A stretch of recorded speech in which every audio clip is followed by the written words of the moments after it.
নমস্কাৰ মৰমৰ ছাত্ৰ ছাত্ৰী আৰু মোৰ বন্ধু বান্ধৱীসকল আহোম ক্লাছেছ ইউটিউব চেনেলত আপোনালোকৰ স্বাগতম জনাইছোঁ। আজি মই তোমালোকৰ কাৰণে লৈ আহিছোঁ ক্লাছ 7ৰ ছ'চিয়েল ছায়েন্সৰ লেচন নম্বৰ 23। ছাত্ৰ ছাত্ৰীসকল, তোমালোকে এই পাৰ্টটোত থকা যিমানখিনি কুৱেশ্যন আছে আৰু অতিৰিক্ত কুৱেশ্যন যিমানখিনি হ'ব, মই গোটেইখিনি এই ভিডিঅ'টোৰ যোগেদি লৈ আহিছোঁ। তোমালোকে সোনকালে বুজি পোৱাকৈ আৰু সোনকালে মুখস্থ হোৱাকৈ লৈ আহিছোঁ। তোমালোকে ভিডিঅ'টো স্কিপ নকৰাকৈ গোটেইখিনি চাই থাকা। আৰু যদি তোমালোকে মোৰ চেনেলটোত প্ৰথমবাৰ আহিছা, চেনেলটো ছাবস্ক্ৰাইব কৰি ৰাখিবা। এনেকুৱা ধৰণৰ ভিডিঅ' তোমালোকে পাই থাকিবা।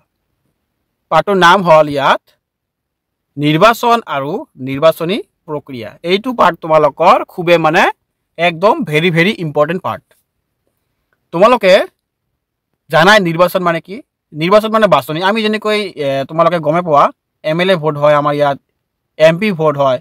এই ভোটৰ যোগেদি আমি কোনটো ভোটত কাক জিতাওঁ, যেনেকুৱা CM ভোটত কি ভোট হয় আৰু PM ভোটৰ সময়ত কি ভোট হয়, সেইটোৰ বিষয়ে ইয়াত খুব ভালকৈ দিয়া হৈছে। তোমালোকে ভিডিঅ'টো চোৱা, মই ভালকৈ বুজোৱাৰ চেষ্টা কৰিম তোমালোকে বুজাৰ কাৰণে। প্ৰথমতে মই অলপ কৈ দিছোঁ, আমাৰ যেনেকুৱা অসমত আছে কি, অসমৰ CM কোন হয়? মাননীয় ডক্টৰ হেমন্ত বিশ্ব শৰ্মা। আৰু আমাৰ ভাৰতৰ প্ৰাইম মিনিষ্টাৰ কোন হয়? শ্ৰীযুত নৰেন্দ্ৰ দামোদৰ দাস নৰেন্দ্ৰ মোদী। এই দুটা যে আছে, তোমালোকে কেনেকৈ গম পাবা কোনটো ভোটত কোনজন নিযুক্ত হয়? তোমালোকে জানি লোৱা, যিটো আমাৰ MLA ভোট হয়, MLA ইলেকশ্যন, এই MLA ইলেকশ্যনৰ যোগেদি আমি কাক চিলেক্ট কৰোঁ, মানে কাক নিৰ্বাচন কৰোঁ, সেইটো হ'ব আমাৰ অসমৰ যেনেকুৱা আছে আমাৰ মামা হেমন্ত বিশ্ব শৰ্মা CM, তেওঁক আমি চিলেক্ট কৰোঁ MLA ভোটৰ যোগেদি। আৰু যিটো আমাৰ MP ভোট হয়, মেম্বাৰ অফ পাৰ্লিয়ামেণ্ট, সেইটো ভোটৰ যোগেদি আমি কাক চিলেক্ট কৰোঁ? সেইটো ভোটৰ যোগেদি আমি আমাৰ মাননীয় যি নৰেন্দ্ৰ মোদী আছে, PM, প্ৰাইম মিনিষ্টাৰ, প্ৰধানমন্ত্ৰী, আমি তাক চিলেক্ট কৰোঁ। তোমালোকে এইটো সদায় মনত ৰাখিবা। MLA ভোটৰ যোগেদি আমি কাক চিলেক্ট কৰোঁ? আমাৰ যিকোনো ষ্টেটৰ CM। অকল অসমৰে নহয়, ভাৰতত যিমানবিলাক ষ্টেট আছে, ৰাজ্য আছে, সেই ৰাজ্যবোৰৰ যিবিলাক CM আছে, সেই CMবোৰক আমি MLA ভোটৰ যোগেদি নিৰ্বাচন কৰোঁ। আৰু PMক আমি কি ভোটৰ যোগেদি নিৰ্বাচন কৰোঁ? MP ভোটৰ যোগেদি আমি PMবোৰক নিৰ্বাচন কৰোঁ। ইয়াত 1 নম্বৰী কুৱেশ্যন দিয়া আছে আমাৰ ক নম্বৰত, বিধানসভাৰ সদস্যসকলক কোনে নিৰ্বাচন কৰে? বিধানসভাৰ সদস্যসকলক আমাৰ ইয়াত নিৰ্বাচন কৰে। বিধানসভাৰ সদস্যসকলক একোটা বিধানসভাৰ সমষ্টি ভোটাৰসকলে নিৰ্বাচন কৰে। এই বিধানসভা হ'ল আমাৰ অসমত যে আছে legislative assembly, MLA, member of legislative assembly, সেইবিলাকক কোনে নিৰ্বাচন কৰে? সেই ৰাজ্যৰ ভোটাৰসকলে নিৰ্বাচন কৰে। খ নম্বৰত দিয়া আছে শাসক দল মানে কি? এইটো খুবেই ইম্পৰ্টেণ্ট কুৱেশ্যন। নিৰ্বাচনত যিটো দলে সংখ্যাগৰিষ্ঠতা লাভ কৰে, সেই দলে চৰকাৰ গঠন কৰে, এনে দলকে শাসক দল বোলে। এইটো খুবেই সহজ কুৱেশ্যন।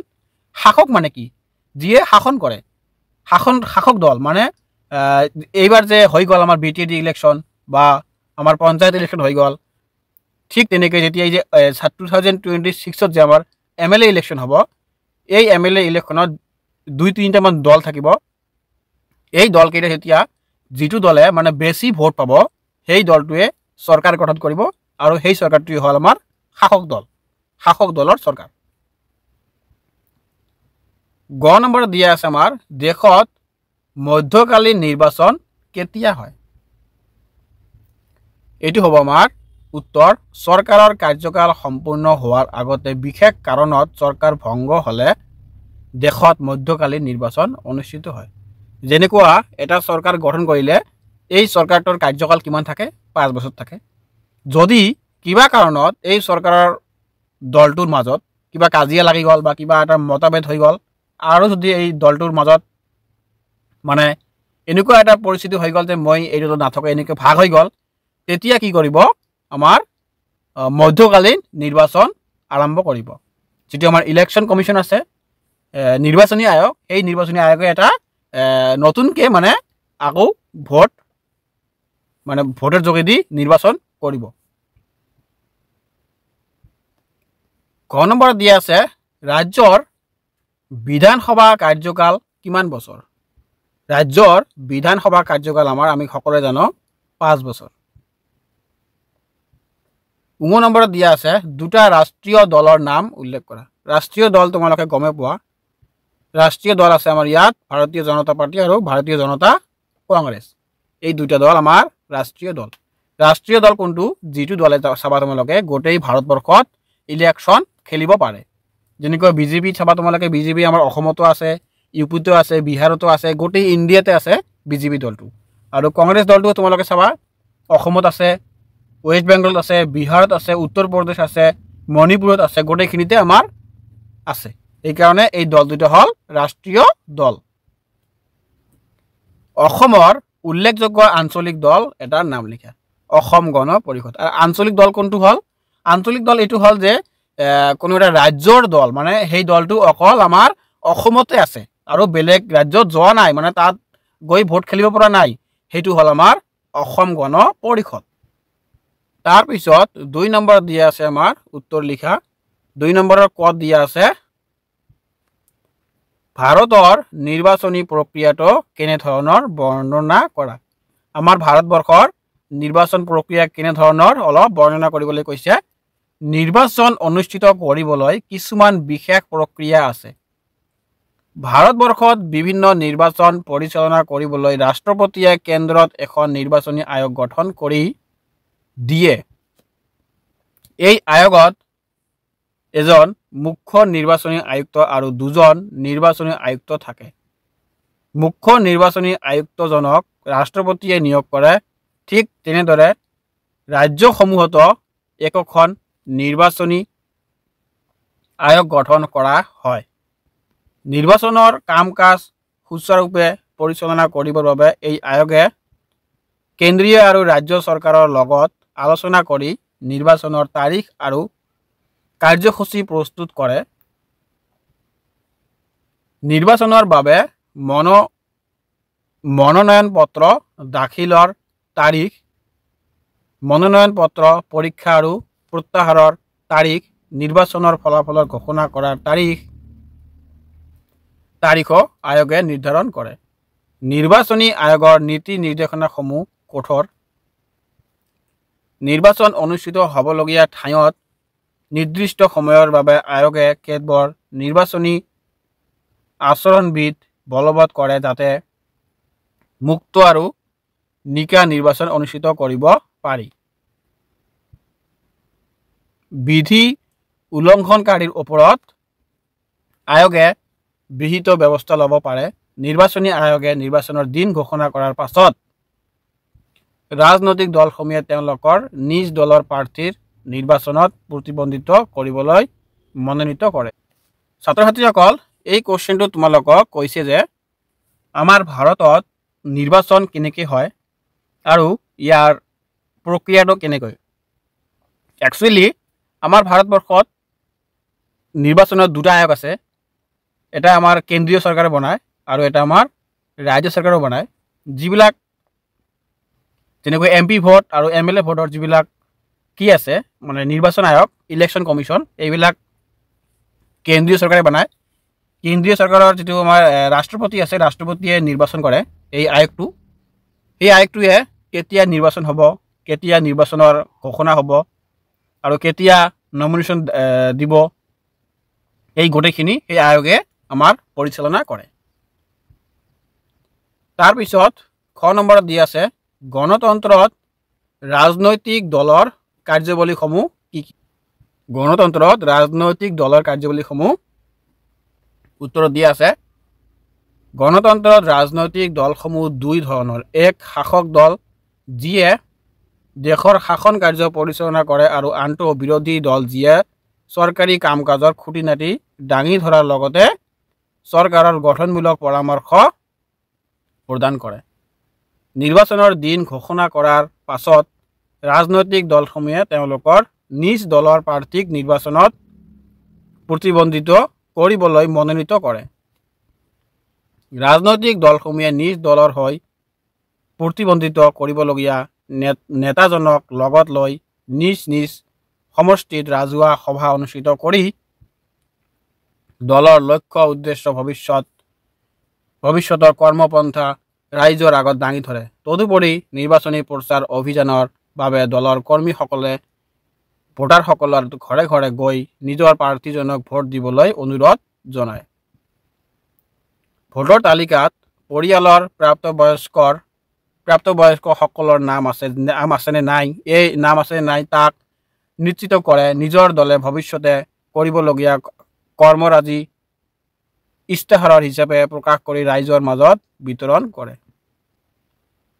তাৰপিছত কিছুমান দলীয় সমৰ্থকে দলৰ প্ৰতীক, বেনাৰ আৰু প্ৰাৰ্থীক লৈ চাইকেল, মটৰ চাইকেল আদি সমদল উলিয়াই নিৰ্বাচনী সভা অনুষ্ঠিত কৰে। তাৰপিছত গণতন্ত্ৰত বিৰোধী দলে কেনেকৈ চৰকাৰক নিয়ন্ত্ৰণ কৰে? ইয়াৰ উত্তৰটো হ'ব গণতন্ত্ৰত বিৰোধী দলে তলত দিয়া ধৰণে চৰকাৰক নিয়ন্ত্ৰণ কৰে।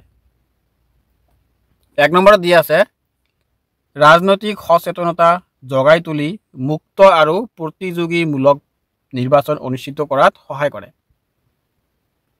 2 নম্বৰত দিয়া আছে আমাৰ চৰকাৰে যদি জনকল্যাণমূলক আঁচনি কাৰ্যকাৰী নকৰে তেন্তে বিৰোধী দলে তাৰ সমালোচনা কৰি আঁচনিসমূহ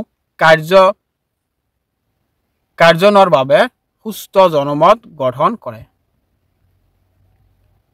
3 নম্বৰত দিয়া আছে আইন প্ৰণয়নৰ ক্ষেত্ৰত গঠনমূলক পৰামৰ্শ আগবঢ়ায়।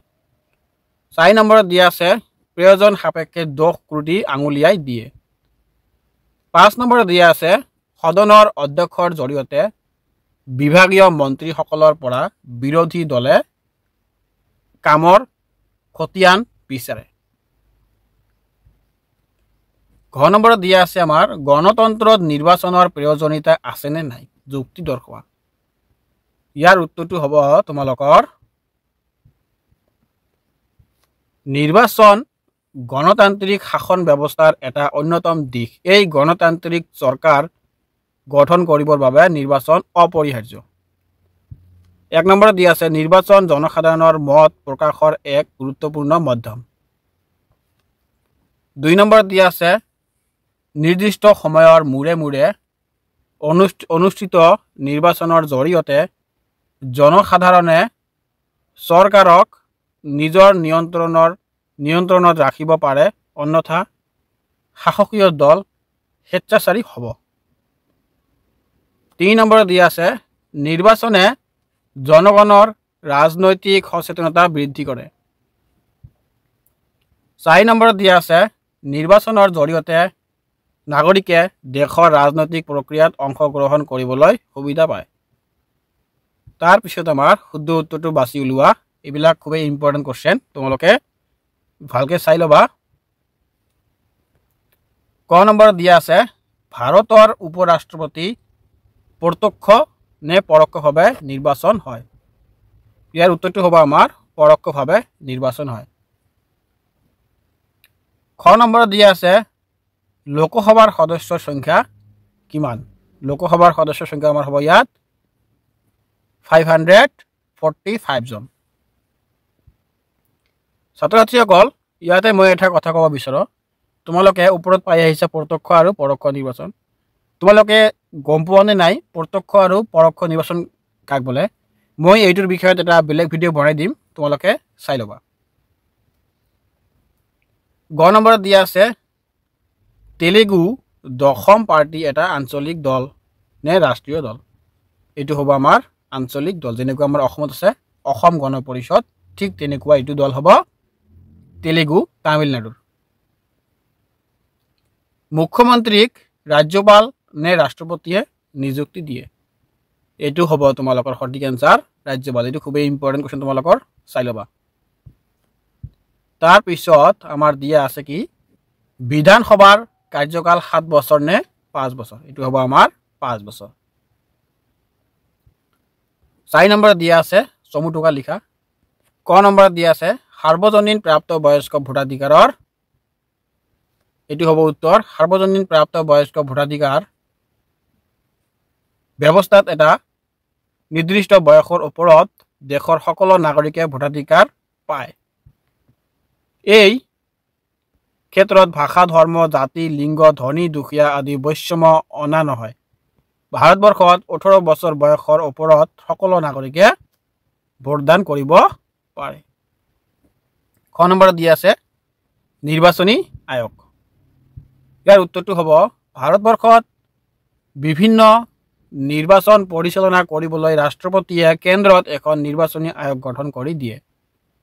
এই আয়োগত এজন মুখ্য নিৰ্বাচনী আয়ুক্ত আৰু দুজন নিৰ্বাচনী আয়ুক্ত থাকে। মুখ্য নিৰ্বাচনী আয়ুক্তজনক ৰাষ্ট্ৰপতিয়ে নিয়োগ কৰে। ঠিক তেনেদৰে ৰাজ্যসমূহতো একজন ৰাজ্যিক নিৰ্বাচনী আয়োগ গঠন কৰা হয়। নিৰ্বাচনৰ কাম কাজ সুচাৰুৰূপে পৰিচালনা কৰিবৰ বাবে এই আয়োগে কেন্দ্ৰীয় আৰু ৰাজ্য চৰকাৰৰ লগত আলোচনা কৰি নিৰ্বাচনৰ তাৰিখ আৰু কাৰ্যসূচী প্ৰস্তুত কৰে। নিৰ্বাচনৰ বাবে মনোনয়ন পত্ৰ দাখিলৰ তাৰিখ, মনোনয়ন পত্ৰৰ পৰীক্ষা আৰু প্ৰত্যাহাৰৰ তাৰিখ, নিৰ্বাচনৰ ফলাফল ঘোষণা কৰাৰ তাৰিখ আয়োগে নিৰ্ধাৰণ কৰে। তাৰপিছত গ নম্বৰত দিয়া আছে আমাৰ ৰাজনৈতিক দল। ইয়াৰ উত্তৰটো হ'ব ৰাজনৈতিক দল হৈছে উমৈহতীয়া ভাৱধাৰাৰ দ্বাৰা সংগঠিত কিছুমান ব্যক্তিৰ গোট যিয়ে নিৰ্বাচনত অংশগ্ৰহণ কৰি ক্ষমতা দখলৰ চেষ্টা চলায়।